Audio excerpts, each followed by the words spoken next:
Arbeiten Deutsche wirklich nur bis Feierabend um 17 Uhr und dann ist Schluss? Oder ist das nur ein Klischee? Heute zeigen wir dir, wie eine echte Woche hier aussieht, von Montag bis Sonntag, ohne Mythen. Und du lernst ganz konkret, was du sagen kannst, im Büro, an der Uni, beim Sport und am Wochenende. Also, praktische Sätze für echte Situationen auf B1-Niveau, damit du dich sicher fühlst. Hi zusammen, ich bin Tim. Schön, dass ihr da seid, denn ja, Routinen helfen total, wenn man neu in Deutschland ist. Die komplette Lektion gibt's übrigens später auf Vocabli. So, starten wir ohne langes Gerede mit dem Montag, okay? Also, Montagmorgen ist oft ruhig, ein bisschen ernst sogar. Viele fangen zwischen 8 Uhr und 9 Uhr an, manche früher, manche später. Ich trinke erstmal Kaffee, check Mails und dann gibt's oft eine kurze Runde, so eine Besprechung. Ja, genau, oft heißt das einfach Teamcheck oder Stand-up, aber sagen wir ruhig Besprechung, das ist klarer. Ein häufiger Fehler ist, zu denken, lange Stunden sind automatisch produktiv. In Deutschland zählt eher, pünktlich starten, klare Ziele und dann Pausen machen, damit die Qualität stimmt. Und weil viele fragen, wie sagt man das nett am Montag? Hier ein kleines Rollenspiel, ja? Du bist neu im Büro und willst den Plan für die Woche wissen. Okay, ich bin die Neue. Entschuldigung, hast du kurz Zeit? Wie sieht unser Wochenplan aus, also welche Termine haben wir? Gern. Heute um 9 Uhr haben wir die Teambesprechung, am Mittwoch arbeite ich im Homeoffice und am Freitag machen wir um 16 Uhr Feierabend. Passt das für dich? Klingt gut, danke. Und wenn ich mal früher gehen muss, sag ich einfach rechtzeitig Bescheid, oder? Genau so. Einfach früh sagen, dann ist das meist kein Problem. Siehst du, das sind einfache Sätze, aber sie funktionieren im echten Büroalltag. Dienstag und Mittwoch sind oft die produktiven Tage. Viele blocken sich Zeit, also sie machen im Kalender einen Block, zum Beispiel von 10 Uhr bis 12 Uhr, ohne Termine. Da arbeitet man fokussiert und macht dann eine kurze Pause, so 15 Minuten, vielleicht ein Spaziergang um den Block. Ja, diese kurzen Pausen sind echt Gold. Es klingt komisch, aber 5 Minuten Strecken und einmal frische Luft bringen oft mehr als eine Stunde durchpowern. Ich merke das sofort, wenn ich es nicht mache, Kopf voll, Laune runter. Und Sprache im Job, das ist auch so ein Punkt. Viele sagen gern englische Wörter wie Meeting oder Deadline. Ist okay, aber übertreib nicht, sonst wirkt es, na ja, ein bisschen unklar oder wichtig. Sag ruhig Besprechung oder Abgabe, das kommt oft besser an. Donnerstag ist dann oft der Tag, an dem man Sachen fertig macht. Ich plane mir gern am Morgen eine Liste, 3 wichtige Aufgaben, nicht 10. Weniger ist mehr, weil die Qualität zählt, nicht die Länge vom Arbeitstag. Freitag hat in Deutschland so eine eigene Stimmung, oder? Viele wollen pünktlich Schluss machen, also wirklich Feierabend. Es gibt manchmal ein Getränk mit dem Team, aber locker. Und da passt ein kleines Etikette-Thema. Einmal hat ein Freund von mir Guten Tag gesagt beim ganz lockeren Feierabend, und der Chef hat gelacht, weil es so formell klang. Oh ja, das kenne ich. Freitagabend ist eher Hallo oder Hi, ganz entspannt. Guten Tag, passt mehr am Telefon oder am Morgen im Büro. Kleiner Ton, große Wirkung im Alltag. Lass uns noch eine Ministszene machen, diesmal Uni-Alltag, okay? Stell dir vor, es ist Mittwoch, du hast Seminar und Nebenjob. Wie planst du das, ohne Stress? Ich würde sagen, Mittwochvormittag Seminar bis 11:30 Uhr, danach esse ich kurz, Dann arbeite ich von 13 Uhr bis 16 Uhr im Café. Abends mache ich eine Stunde Sport, dann wirklich Handy weg. So bleibt der Kopf frei. Genau, und da war ja neulich diese Diskussion, hohe Leistung versus mentale Gesundheit.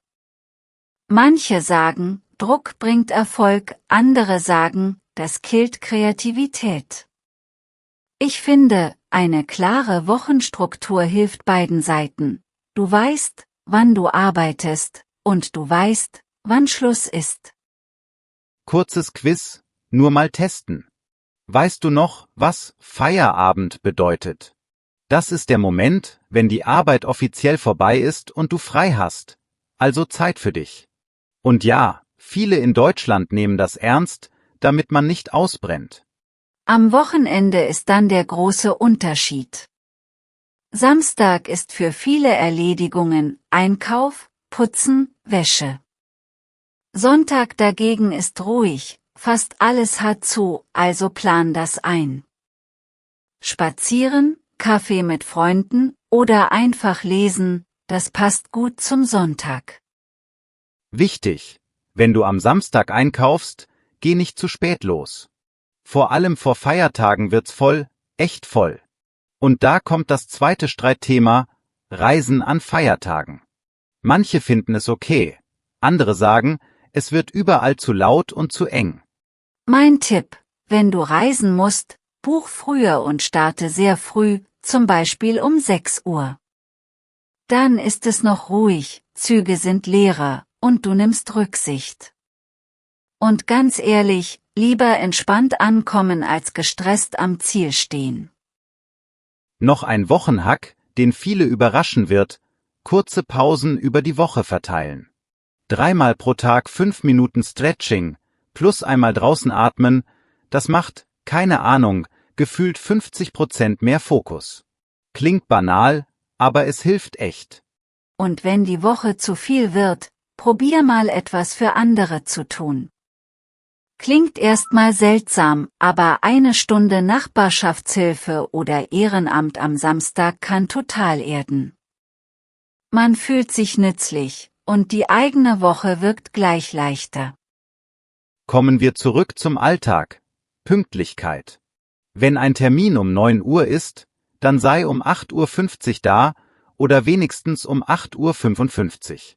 Das wirkt respektvoll und spart Erklärungen.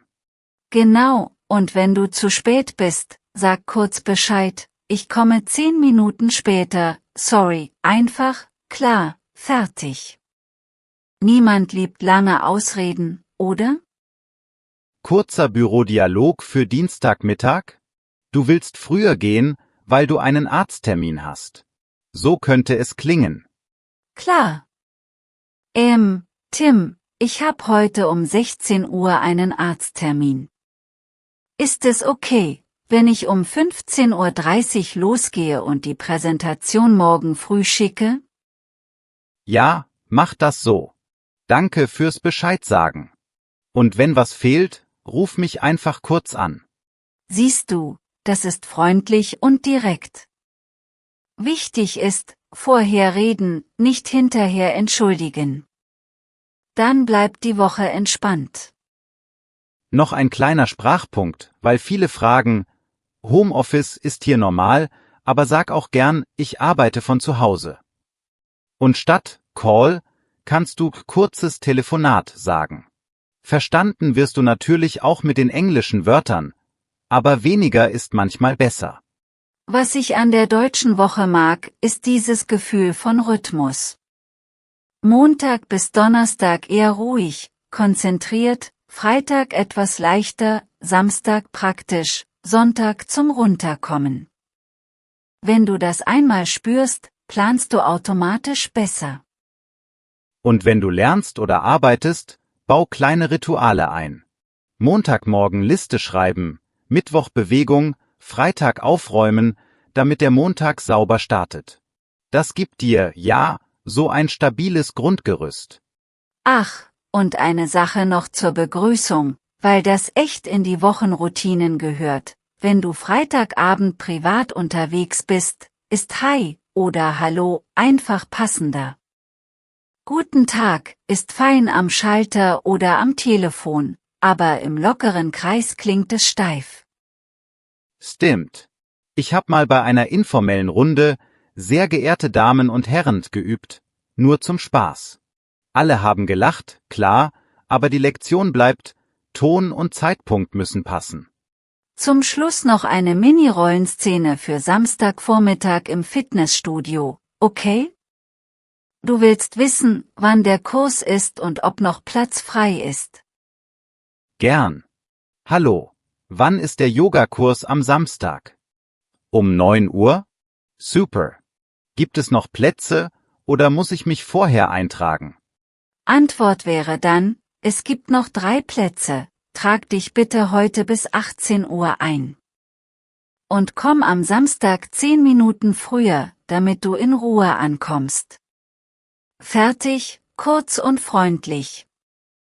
Also, wenn wir das alles zusammenfassen, geht's um 3 Dinge. Plan machen, Pausen ernst nehmen und Grenzen setzen, damit Feierabend auch Feierabend ist. So nutzt du die Woche, ohne dich zu überfordern. Unsere Frage an dich, wie planst du den Sonntag, wenn die Läden zu sind?